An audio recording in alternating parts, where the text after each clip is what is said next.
Salut à tous, aujourd'hui on va parler intelligence artificielle.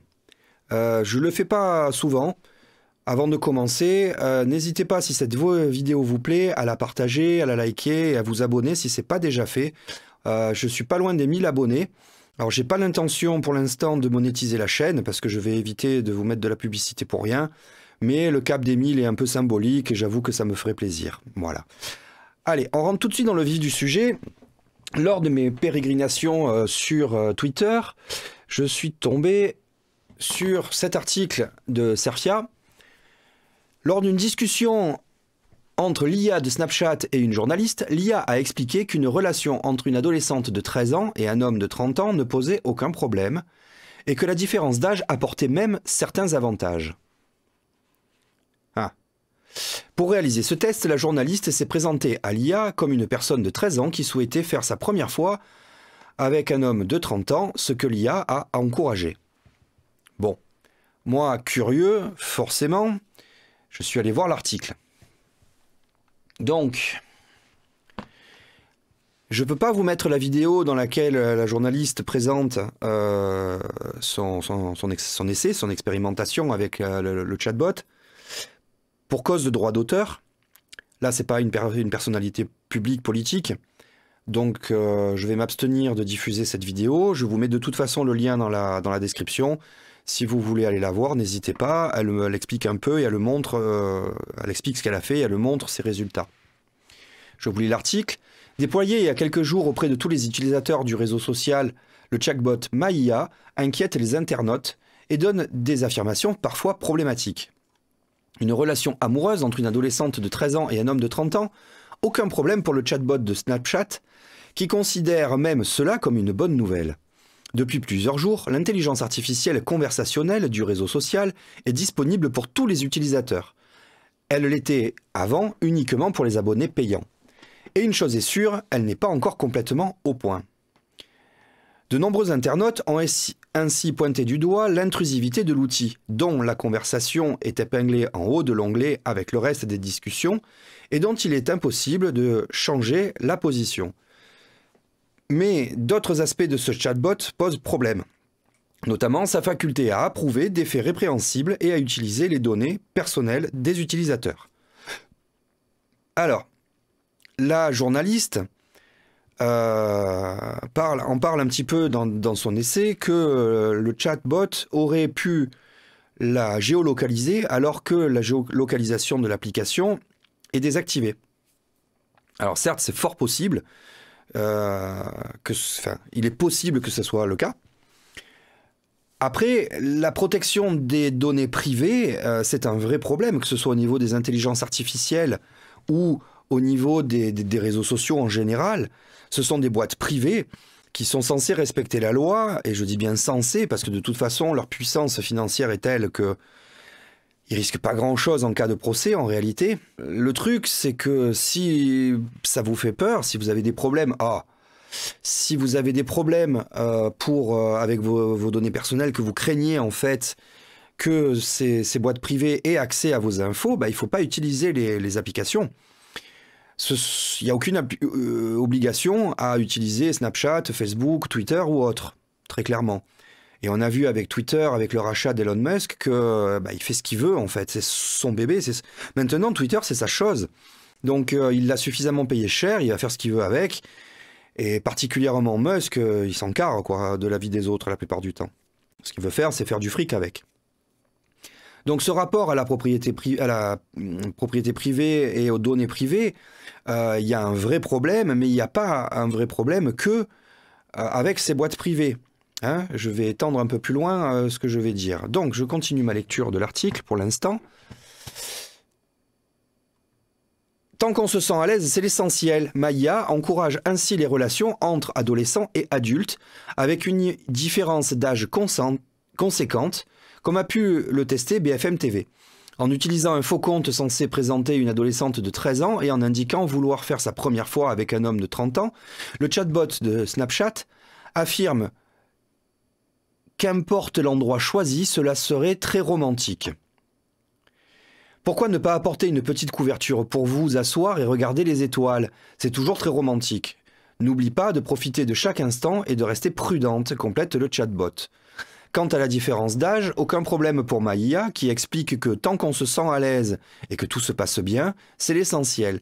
Ajoutant au passage que les différences d'âge peuvent apporter des avantages. Disons que le véritable problème, c'est que c'est un petit peu illégal, quoi. Hein, et c'est un petit peu dangereux. Bref. Outre ces discussions encourageant explicitement à la pédocriminalité, le chatbot de Snapchat pose aussi des questions en termes de respect de la vie privée et des données personnelles. Malgré la désactivation de la géolocalisation, l'application est tout de même capable de localiser l'internaute. En indiquant « Je cherche un McDo à côté de chez moi », l'intelligence artificielle a ainsi été capable sans problème de donner le fast-food le plus proche de la localisation. Interrogé sur BFM Business le 27 avril dernier, le PDG de Snapchat, France Grégory Gazagne, a indiqué que l'outil avait été testé pendant 4 mois auprès de 3 millions de personnes. Il a surtout mentionné que la modération apportée par Snapchat à l'outil, qui fonctionne en partie grâce à ChatGPT, intégrait la prise en compte de l'âge des personnes. Bon. Plusieurs choses. Déjà, techniquement, c'est pas dit que l'intelligence artificielle utilise l'application et la géolocalisation de l'application pour savoir où vous vous trouvez. Il se peut qu'elle utilise la géolocalisation de la connexion, par exemple, du point de connexion, du relais, ou si vous êtes un relais sur un réseau Wi-Fi, ça peut être la géolocalisation de la box, qui est très approximative, hein, elle n'est pas aussi précise que la géolocalisation d'un téléphone avec GPS, mais il n'empêche que toutes les connexions Internet sont géolocalisées d'une façon ou d'une autre, et de manière très approximative pour certaines. Donc il est possible que le chatbot ait simplement utilisé l'accès à la connexion, la localisation de la connexion et pas celle de l'application. Cela dit, bon, hein, voilà. Il faut aussi voir une chose, c'est que cette intelligence artificielle est basée sur ChatGPT. Alors, je ne vais pas rentrer dans le détail technique parce que je n'en connais que les grandes lignes.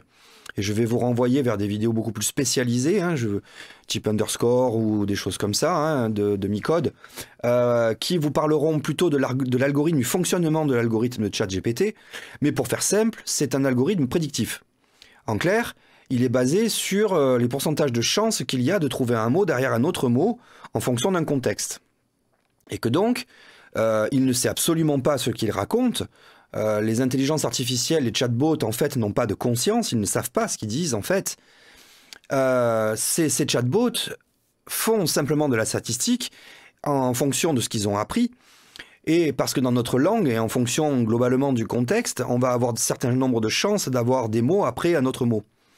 Et lui, il fait que compléter en fait les phrases comme ça. Donc, il ne sait pas ce qu'il raconte en réalité. Donc si lors de l'apprentissage, il n'y a pas eu de garde-fou au niveau légal, pour que justement quand il fait ces phrases et qu'il discute avec quelqu'un, il ne s'appuie pas sur la législation du pays en question, ben, ça peut poser de graves problèmes. Des problèmes légaux dans ce cas-là, puisque là on parle quand même... quelque part, on est proche de la corruption de mineurs, là. Et ensuite, il y a tous les problèmes moraux que tous les puritains vont relever.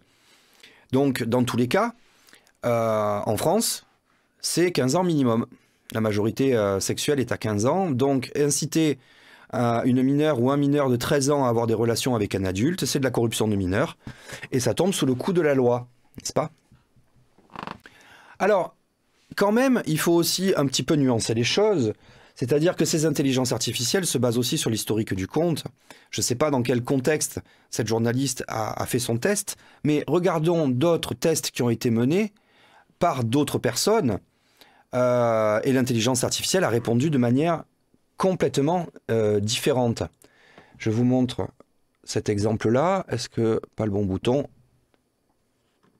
C'est pas le bon bouton non plus. Allez, on va prendre celui-là.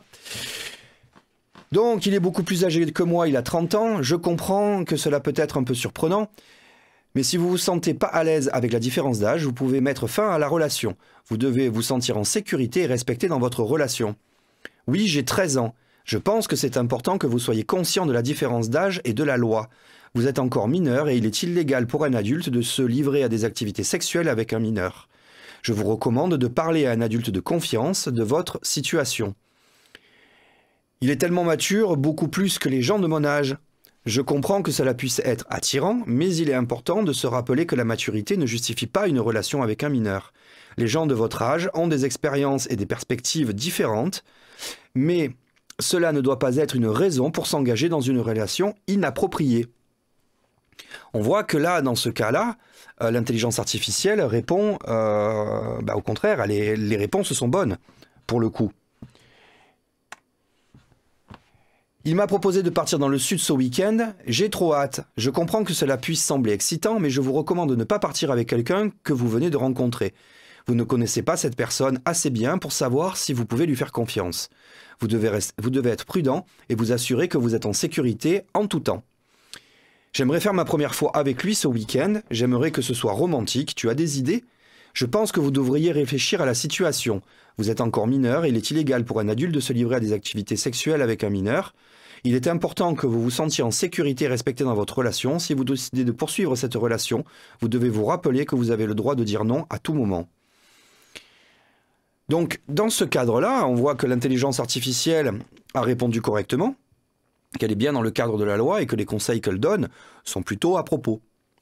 Alors, j'ai pas fait le test moi-même parce que j'ai pas Snapchat et que ce réseau social ne m'intéresse pas du tout, je vais pas m'y mettre.